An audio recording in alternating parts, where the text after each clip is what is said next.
ഒരു കുട്ടിയുടെ ജന്മസിദ്ധമായ കഴിവുകൾ നേരത്തെ തിരിച്ചറിയാൻ സാധിച്ചാൽ ആ കുട്ടിക്ക് ഭാവിയിൽ ഏതൊക്കെ കോഴ്സുകളും കരിയറും ആണ് തിരഞ്ഞെടുക്കേണ്ടത് എന്ന് തീരുമാനിക്കുന്നത് എളുപ്പമായിരിക്കും. ഇത്തരത്തിൽ ഒരു കുട്ടിയുടെ കഴിവുകൾ കണ്ടുപിടിക്കുന്നതിന് ചില അസസ്മെന്റുകൾ ഇന്ന് നിലവിലുണ്ട്. ഇത്തരം അസസ്മെന്റുകളിൽ ഏറ്റവും മികച്ചത് അമേരിക്കയിലെ പ്രശസ്ത സൈക്കോളജിസ്റ്റ് ഹൊവാർഡ് ഗാർഡ്നർ മുന്നോട്ട് വെച്ച തിയറി ഓഫ് മൾട്ടിപ്പിൾ ഇന്റലിജൻസസ് അഥവാ ബഹുബുദ്ധി സിദ്ധാന്തത്തിന്റെ അടിസ്ഥാനത്തിലുള്ള അസസ്മെന്റാണ്. Theory of multiple intelligences Howard Gardner പറയുന്നത് ഒരാൾക്ക് ഒന്നിലധികം ബുദ്ധിശക്തി ഉണ്ട് എന്നാണ്. ചുരുങ്ങിയത് 9 തരം ബുദ്ധിശക്തിയെങ്കിലും ഒരു വ്യക്തിയിൽ ഉണ്ട് എന്നാണ് ഇത്തരത്തിലുള്ള വിപ്ലവകരമായ ഒരു തിയറിയിലൂടെ അദ്ദേഹം നമ്മളോട് പറയുന്നത്.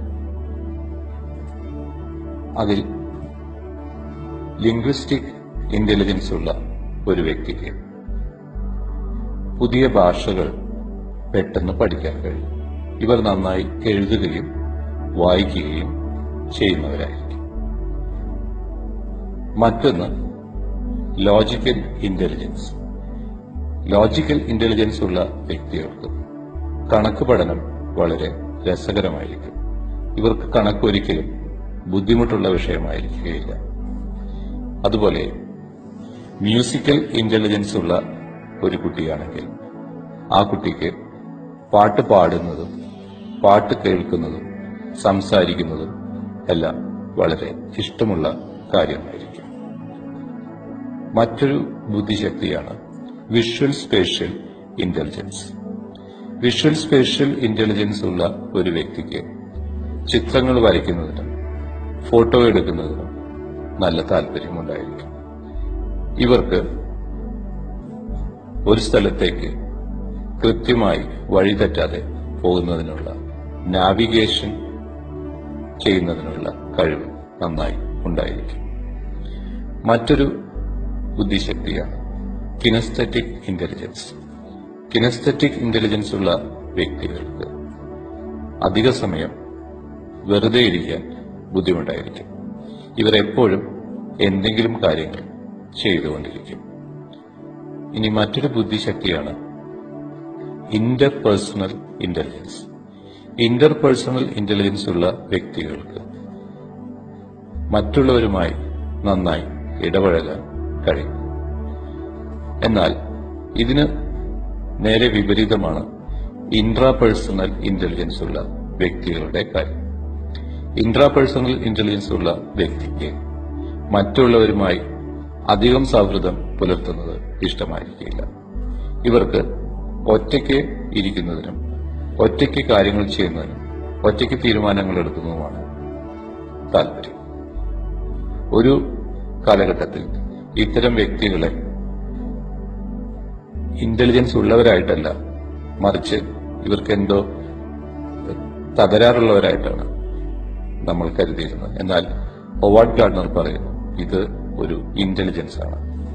വേറൊരു തരം ഇന്റലിജൻസ് ആണ് നാച്ചുറലിസ്റ്റിക് ഇന്റലിജൻസ്. ഇവർക്ക് പ്രകൃതിയോടും പ്രകൃതി ജീവികളോടും പ്രത്യേക സ്നേഹമായിരിക്കും. മറ്റൊരു ഇന്റലിജൻസ് ആണ് എക്സിസ്റ്റൻഷ്യൽ ഇന്റലിജൻസ്. ഏതെങ്കിലും ഒരു വിഷയത്തെപ്പറ്റി വളരെ ആഴത്തിൽ പഠിക്കുന്നതിനും മനസ്സിലാക്കുന്നതിനുമുള്ള കഴിവാണ് എക്സിസ്റ്റൻഷ്യൽ ഇന്റലിജൻസ് ഉള്ളവരുടെ പ്രത്യേകത. ഇങ്ങനെ 9 തരം ഇന്റലിജൻസുകൾ ഓരോ വ്യക്തിയിലും ഉണ്ടായിരിക്കും. ഇതിന്റെ അളവിൽ ഏറ്റക്കുറച്ചിലുകൾ ഉണ്ടാകാം. ഇങ്ങനെയുള്ള ഇന്റലിജൻസുകളുടെ അടിസ്ഥാനത്തിൽ ഒരു വ്യക്തി ഭാവിയിൽ ഏറ്റവും നല്ല കരിയർ തിരഞ്ഞെടുക്കേണ്ടത് എങ്ങനെ എന്ന് നമുക്ക് നേരത്തെ പ്രവചിക്കാൻ സാധിക്കും. അങ്ങനെ മൾട്ടിപ്പിൾ ഇന്റലിജൻസ് അസസ്മെന്റ് പങ്കെടുക്കുന്ന ഒരു വ്യക്തിക്ക് അദ്ദേഹത്തിന്റെ കഴിവുകൾ വളരെ നേരത്തെ തിരിച്ചറിയാം എന്നതുകൊണ്ട് ഭാവിയിൽ ഏത് തൊഴിലാണ് ഏറ്റവും ആസ്വദിച്ച് ചെയ്യാൻ കഴിയുക എന്ന് തീരുമാനിക്കാൻ പറ്റും. ഒരു മ്യൂസീഷ്യന്റെ ജോലിയാണോ ഏറ്റവും സന്തോഷകരമാകുക, അതല്ലെങ്കിൽ ആ കുട്ടി ഒരു പൈലറ്റ് ആയി തീരേണ്ട ആളാണോ, അതുമല്ലെങ്കിൽ ആ കുട്ടിക്ക് ഒരു സയന്റിസ്റ്റ് ആകാനുള്ള കഴിവുണ്ടോ, അല്ലെങ്കിൽ വളരെ സക്സസ്ഫുൾ ആയിട്ടുള്ള ഒരു ബിസിനസ്മാൻ ആകാൻ ഈ വ്യക്തിക്ക് കഴിയുമോ എന്നുള്ള കാര്യങ്ങളെല്ലാം ഈ ടെസ്റ്റ് വഴി നമുക്ക് കണ്ടുപിടിക്കാം. കൂടാതെ മറ്റുള്ളവരുമായി ഇടപഴകുന്ന, മറ്റുള്ളവർക്ക് വിജ്ഞാനം പകർന്നു നൽകുന്ന ഒരു ടീച്ചറാകാനുള്ള കഴിവാണോ ഈ കുട്ടിക്കുള്ളത് എന്ന് നമുക്ക് തീരുമാനിക്കാവുന്നതാണ്. കൂടാതെ എഞ്ചിനീയർ, ഫാഷൻ ഡിസൈനർ, ഡോക്ടർ, അങ്ങനെ ഒരുപാട് കരിയറുകളിൽ ഏതായിരിക്കും ഏറ്റവും ഈ കുട്ടിക്ക് അനുയോജ്യമായത് എന്ന് കണ്ടുപിടിക്കുന്നതിന് ഈ അസസ്മെന്റ് നമുക്ക് വളരെയധികം പ്രയോജനപ്രദമായിരിക്കും. ഈ മൾട്ടിപ്പിൾ ഇന്റലിജൻസ് അസസ്മെന്റിൽ പങ്കെടുക്കുന്ന ഒരു കുട്ടിക്ക് ഈ അസസ്മെന്റിന് ശേഷം മൾട്ടിപ്പിൾ ഇന്റലിജൻസ് അസസ്മെന്റ് റിപ്പോർട്ട് ലഭിക്കും. 40 പേജുള്ള ഒരു റിപ്പോർട്ടാണ് ഓരോ കുട്ടിക്കും ലഭിക്കുക. ഈ റിപ്പോർട്ടിൽ ഈ കുട്ടിയുടെ ഓരോ ഇന്റലിജൻസും പ്ലോട്ട് ചെയ്തിട്ടുണ്ടാകും. അങ്ങനെ ഈ ഇന്റലിജൻസിന്റെ ഗ്രാഫ് നോക്കിക്കൊണ്ട് ഏത് തരം കരിയറും കോഴ്സുകളുമാണ് ഈ കുട്ടി പഠിക്കേണ്ടത് എന്ന് കൗൺസിലിംഗിന്റെ സമയത്ത് നമ്മൾ ഈ കുട്ടിയോട് പറയുന്നതാണ്. അതുപോലെ തന്നെ ഈ കുട്ടിയുടെ ലേണിംഗ് സ്റ്റൈൽ, ഏത് രീതിയിലുള്ള പഠനമാണ് ഈ കുട്ടിക്ക് നല്ലത്, കണ്ടുപഠിക്കുന്നതാണോ, വായിച്ചു പഠിക്കുന്നതാണോ, കേട്ടുപഠിക്കുന്നതാണോ, അതോ പ്രവൃത്തിയിലൂടെ പഠിക്കുന്നതാണോ ഈ കുട്ടിയുടെ സ്റ്റൈൽ, ലേണിംഗ് സ്റ്റൈൽ എന്ന് തീരുമാനിക്കാൻ കഴിയും. കൂടാതെ ഈ കുട്ടിക്ക് പറ്റിയ ഏറ്റവും നല്ല ആക്ടിവിറ്റീസ് എന്താണെന്ന് ഈ ടെസ്റ്റിലൂടെ കണ്ടെത്താൻ സാധിക്കും. അതുപോലെ ഏറ്റവും നല്ല കരിയർ, അതിനുള്ള സജഷൻസ് ഈ ടെസ്റ്റിൽ ഉണ്ടായിരിക്കും. കൂടാതെ ഈ കുട്ടിക്ക് ഏറ്റവും ഉചിതമായ ഡിപ്പാർട്ട്മെന്റ് ഏതാണെന്ന് ഈ ടെസ്റ്റിന്റെ റിപ്പോർട്ടിൽ ഉണ്ടായിരിക്കും. കൂടാതെ ഉപരിപഠനത്തിന് ഏതൊക്കെ സബ്ജക്റ്റാണ് ഏറ്റവും നല്ലത് എന്നും ഈ 40 പേജുള്ള അസസ്മെന്റ് റിപ്പോർട്ടിൽ ഉണ്ടായിരിക്കുന്നതാണ്. ഇത്തരം വളരെ പ്രയോജനപ്രദമായ ഈ ഒരു അസസ്മെന്റ് നിങ്ങൾക്ക് മുൻപിൽ പരിചയപ്പെടുത്തുന്നത് ദുബായിലുള്ള സെന്റർ ഓഫ് ഇന്നൊവേഷൻ എന്ന സ്ഥാപനമാണ്. ഇത്തരം അസസ്മെന്റിൽ പങ്കെടുക്കാൻ നിങ്ങൾക്ക് താല്പര്യമുണ്ടെങ്കിൽ ഈ വിലാസത്തിൽ ഞങ്ങളെ ബന്ധപ്പെടാൻ പ്രത്യേകം താല്പര്യപ്പെടും. നന്ദി.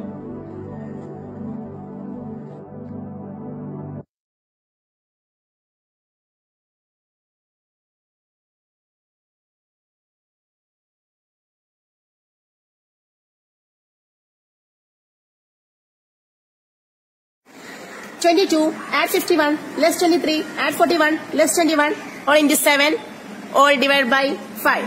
Answer? 98. Next. 34, add 10, less 32, add 12, add 20, into 8, all divided by 6. 58.66. Yes, very good. Next.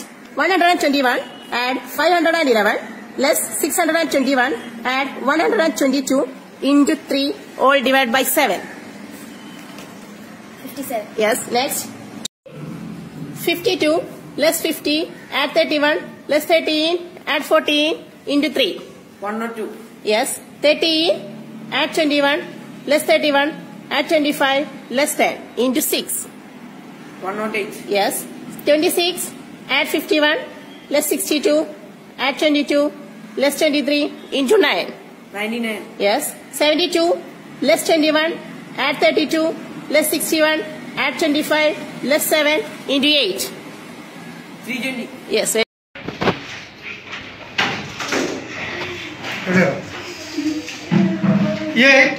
less 3, 7, 3, 5, 2, 5, less 1, 4, 1, 1, 3, 6, less 5, 4, 6, 3, less 5, 2, 7, 4, 5, 7, 6, less 1, answer. 74, very good, correct answer.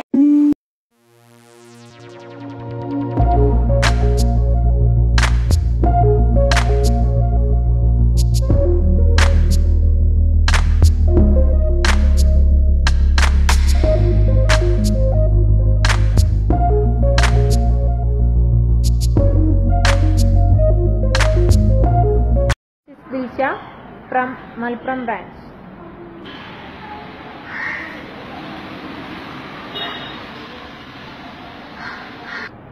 Are you ready? Start.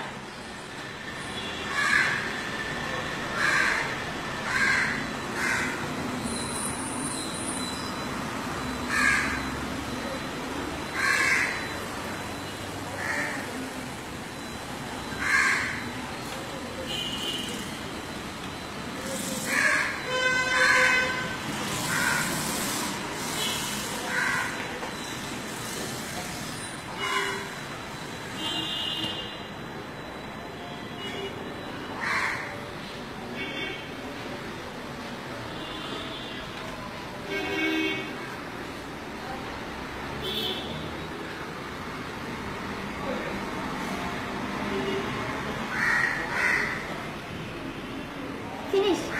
Okay.